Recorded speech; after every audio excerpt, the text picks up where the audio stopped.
Good morning and welcome back to the Johnson Space Center for today's mission status briefing on Atlantis' flight. With us today is the STS-132 lead space shuttle flight director, Mike Sarafin, who just completed his final shift on console. Mike? Thanks, Rob. Today, the crew of Atlantis is returning from the International Space Station on their 11th day of the mission. We performed the normal inspection procedures to mitigate the orbital debris risk associated with any space flight. The crew performed the late inspection using the pan and tilt unit that we had problems with earlier in the mission.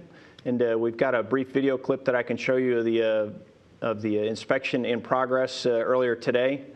If we could roll the video, you can see some of the reinforced carbon-carbon being viewed from the laser dynamic ranging imager, the LDRI sensor that sat on the pan tilt unit that we had problem with early in the mission. It worked great throughout the inspection. A little while later on, we flew the arm over from the starboard wing over the crew cabin, and here you can see it flying over the forward windows and the nose and the earth in the background, and the nose cap coming into view as part of the nose cap inspection. It was a great survey today. The crew exceeded the normal timeline here. They were a couple of hours ahead as they proceeded through the inspection. The crew finished roughly 2.5 hours early with the inspection. All of the imagery data is either on the ground or in the process of being sent to the ground. There were a few periods that we missed just due to gaps in satellite coverage, roughly 30 minutes in time that crew needs to play back from a videotape to the ground. And once we get all that imagery on the ground, the analyst will review that and over the course of the next day provide a thumbs up on the heat shield of Atlantis. We expect an answer by the crew's midday meal tomorrow or early morning or mid-morning Houston time. And once we get that answer, the final clearance for reentry will be given relative to Atlantis' heat shield. At this point in the mission, all of the robotic activities are complete. The orbiter boom sensor system and the shuttle's robotic arm are put away in their landing configuration. And the checkouts for landing will proceed tomorrow under the guidance of Entry Flight Director Tony Sakachi. Tomorrow, the crew will power up one of the auxiliary power units that provides hydraulic power to the aero surfaces on Atlantis, and they'll check those out along with some navigational aids that are used to find the landing site. Once those are complete, the crew will proceed into some cabin stow activities, and Atlantis will be ready to come home. The crew is doing exceedingly well, and we look forward, if all goes well, to the return of Atlantis back to the Kennedy Space Center at around 7:48 Central Time on their 186th orbit and first landing opportunity to the Kennedy Space Center. The crew on board the International Space Station following the busy dock mission with the shuttle Atlantis is resting. Later this week, they'll pick up with the preparation activities for return of the half of the crew on board the 21 Soyuz, and those activities will proceed and set us up for a landing of the 21 Soyuz crew on June the 1st. Shortly before landing, we'll achieve a milestone with Atlantis, and she will cross through her 120 millionth mile mark on the odometer of the ship during her 32nd and final planned flight. So with that, I'd be happy to take any questions. Okay, we have reporters here in Houston, also on the phone bridge. Let's start in the back with Mark, and we'll work around. Thank you, Mark Carreau for Aviation Week. Can you give us a kind of a status on the consumables that Atlantis has now in terms of, and how that translates into an extra day or more on orbit? From a consumable standpoint, we have enough to achieve end of mission plus 3 days, and that'll set us up for multiple attempts at end of mission +1, +2 as required. So we've got a lot of capability on this flight, a little bit more than we normally have. Some of the drivers there were the fact that we launched on time, and all of the margin that we normally reserve for pad hold without requiring a top off of the cryo tanks that power the fuel cells, we took to orbit with us because we launched on the very first attempt. So the cryo was our driver, and we had more than enough to provide an extra day. So we've got end of mission +3 capability. And just to follow, I just want to make sure I understood the sort of limiting factor is which of those, oxygen, hydrogen, or something else? I don't know off the top of my head which is the limiting consumable. It's typically water when you're talking a mission with that type of extension capability. And Tony Saccacci will have some details for you on that when he does his briefing tomorrow. Robert? Hi, Robert Perlman with CollectSpace.com. Do you have an early weather outlook on returning to Kennedy Space Center on Wednesday? Thanks. The early weather forecast at the Kennedy Space Center is typical for a spring attempt to the Kennedy Space Center. There's a chance of low clouds and a chance of showers in the Kennedy Space Center Cape Canaveral area, and we may get lucky and land on the first attempt, and the weather may cooperate, or we may have to go around another day or two. We'll just have to see how that plays out. I know that Tony Saccacci, our entry flight director, and his team will be watching that closely over the next couple of days, and we'll see how that just how the weather plays out. And just a quick follow-up on the milestone, the 120 millionth mile mark. Do you know what orbit that occurs, or did I miss you saying that? I'm sorry. I do not have the exact orbit that will occur on, but it'll be fairly late in the mission, and we could provide that to you later if you like. Peter Aylward, Southern FM in Australia. For those not familiar with your heat shield scanning system, could you just briefly explain the flickering that we see on the video that is downlinked and how it works? The laser dynamic range imager has a couple of different modes. It has a two-dimensional mode and a three-dimensional mode where it's able to measure just various contours of the reinforced carbon and other surfaces.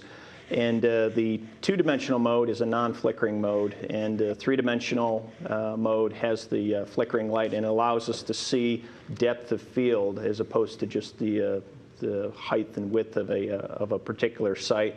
And we normally use the LDRI in a 3D mode. Had we not had the cable snag earlier on in the flight and been able to pan and tilt the pan-tilt unit fully, we would have used it in that mode, but we fortunately resolved that problem and were able to use it here for our late inspection. Gina. Gina Sinceri, ABC News. Would you characterize for me this last inspection, the amount of data that your team is looking at, and just is this a round-the-clock effort to clear the orbiter? How many people are involved? Would you just give me a little bit of a feel for that, please? Yeah, there's a very talented team of imagery analysts and engineers that are basically the folks that are trained and have trained eyeballs on how to review all this data, and also put all the tiles and RCCs and gap fillers and thermal blankets on the exterior of the shuttles. And the imagery analysts work with the heat shield experts through a process of what they call a level 1 and a level 2 review. A level 1 screening is basically where they just review the video and they find any areas of interest. And that process takes a handful of hours to screen all the video. And the video that we get down is roughly 4.5 hours in total duration. They'll go through that, identify areas of interest as a team, and then go back and individually review each area of interest. And it's basically just saying, all right, I see something that doesn't look like unblemished RCC. And it could be anything from just a stain that was on there pre-flight to previous missions, just heating effects on the leading edge of the RCC to a potential damage zone. And they'll go through that and then proceed with a level 2 survey or a level 2 review, and that takes several hours to disposition. And depending on how many areas of interest are identified, may take them a handful of hours or half a day to disposition all the individual items. And then they'll narrow it down to a very narrow list of areas that either clearly require additional analysis or give the team concern, or just they need to use additional imagery techniques to review. And nine times out of 10, just using a different imagery technique and some of the tools that are available that take a little bit more time to use they're able to clear all of those blemishes that they find or areas of interest that they find. And then occasionally they find a damage zone, and then they'll bring that forward to the mission management team and the Orbiter Project Office for a full-up review, and then either additional tools will be applied to clear the vehicle, knowing that there is a damage zone or a blanket that's pulled up or a gap filler that's sticking out, or they'll require additional work. Some past flights, if you recall, we had thermal blankets that needed to be tamped down or repaired or just put back into place, or gap fillers that were pulled out. And those are kind of the last steps. And if we cannot clear the vehicle through just the imagery analysis and then burning down all the areas of interest, we actually go out and fix it. Anything else, Gina, for now? Okay, and before we go to the phone bridge, Mark, Mission Control, in answer to your question, says the limiting consumables are lithium hydroxide canisters used to scrub the cabin atmosphere and cryogenic oxygen. Okay, do you have a follow-up, Mark? Yes, I'd like to ask if there was anything that you were tracking or you saw today in terms of apparent damage or an area of interest that may have come up even in the last few days as far as the heat shielding is concerned. Yeah, regarding the heat shield on Atlantis, we're not tracking any problem areas or areas of concern. Obviously, we've got a lot of imagery and data that we just gathered here in the last couple of hours, and we'll let the team go off and review that and give them a final say on whether or not there are additional areas that we ought to inspect or additional work that we need to pursue before we're ready to bring Atlantis home. We'll just let that process play out, and right now there aren't any obvious areas of concern. Okay, on to the phone bridge. First up, Marcia Dunn. Yes, hi. Mike, to echo Ken Ham, you had some pretty cool words there for the crew a little while ago, and I'm wondering, it almost sounded like it's finally hitting you that this could well be Atlantis' last flight, and I'm wondering, is that so, and could you maybe describe your thoughts and feelings as you get ready to wind up what could well be Atlantis' last flight? Yeah, that's a good question, Marcia. I've always been personally a milestone or a goal-driven person. You know, when I was an engineer, it was to get through engineering school and get my degree, and then it was to work for NASA, and then it was to be a flight controller, mission control, and then a flight director, and then to be a lead flight director. And with the limited shuttle flights available out there, it's hit me personally with the fact that this will likely be my last shuttle lead. It is possible that we'll fly another flight on Atlantis, and we'll just have to see how the budget and schedule plays out, given the direction that the agency has. And you know, the team as a whole did an excellent job, an outstanding job, focusing on flying this mission, planning it, training it, making sure that the vehicle was ready to go. Atlantis has performed virtually flawless throughout the course of this mission. The problems that we've had have been minor glitches and just really haven't given us much concern at all. And it's just been a real pleasure to see all that play out. And I know you're you're planning to come out here for a landing. Have you ever done that before, where you've actually come in for a shuttle landing to view firsthand? And is it in part because this might be the last time Atlantis lands? There's a lot of reasons why I hope to see the STS-132 and STS-132 crew in Atlantis land.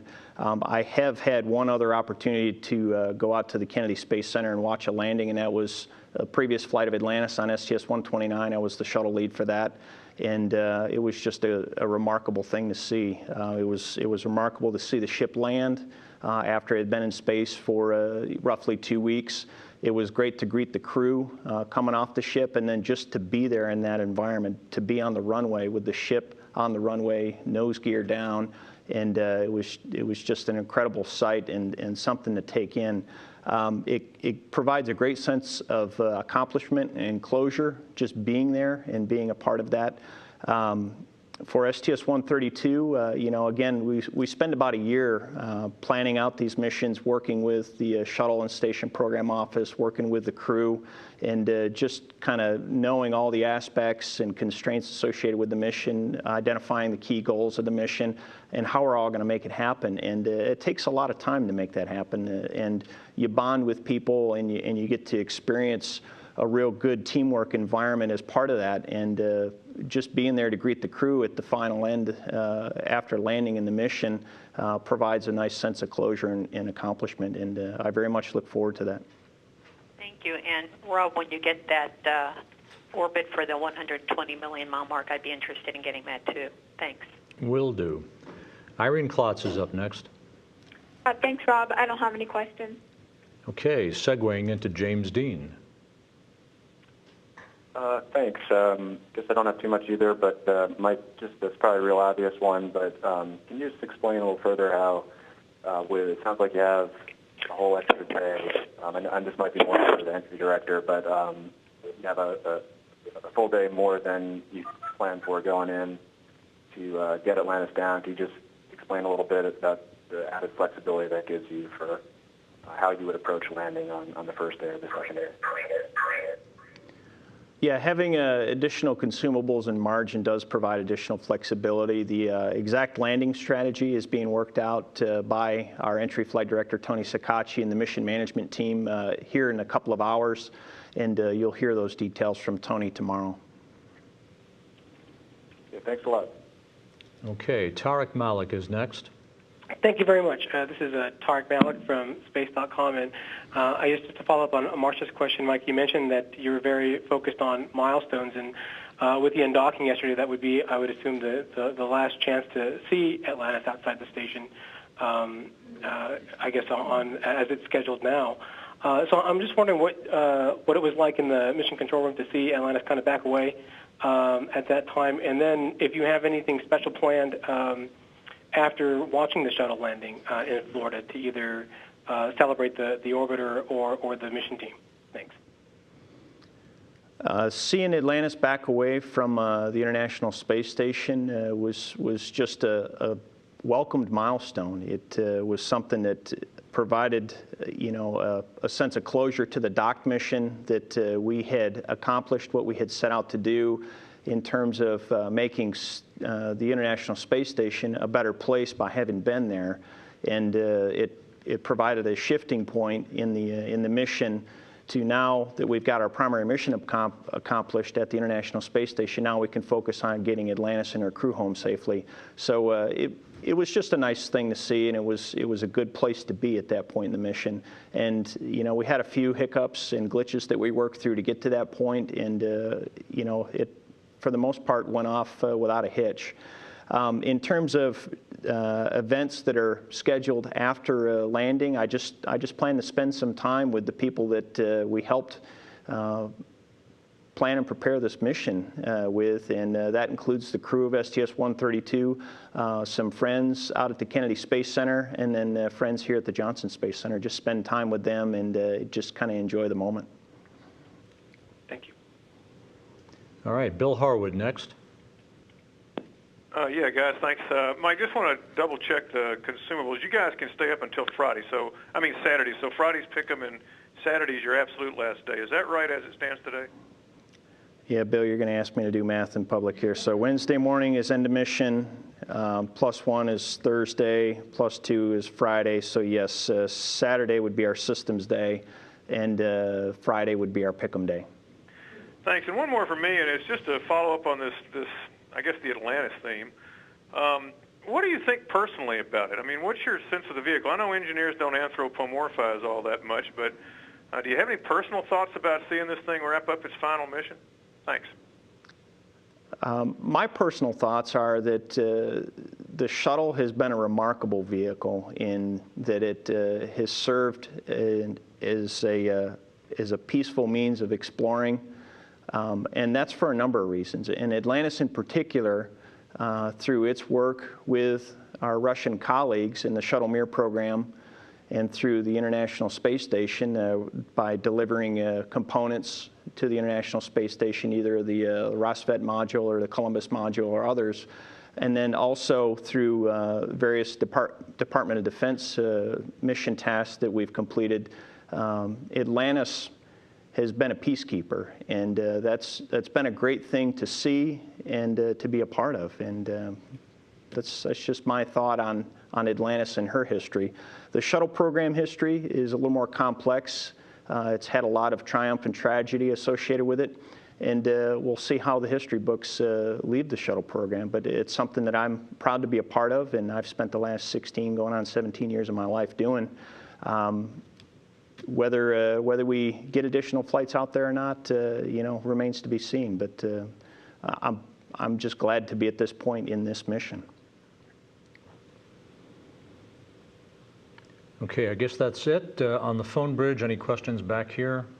If not, we'll close. Quick programming note, don't go far, because coming up at 11 a.m. Central Time, noon Eastern Time, is our final mission management team briefing. That'll be with Leroy Kane, the Deputy Shuttle Program Manager and Chairman of the MMT. The MMT meets very shortly to discuss landing strategy. Atlantis' astronauts will begin their sleep period this afternoon at 3:20 p.m. Central Time, paving the way for the airing of our flight day highlights beginning at 4 p.m. Central Time. Those highlights on NASA TV to be replayed every hour on the hour throughout the crew's sleep period.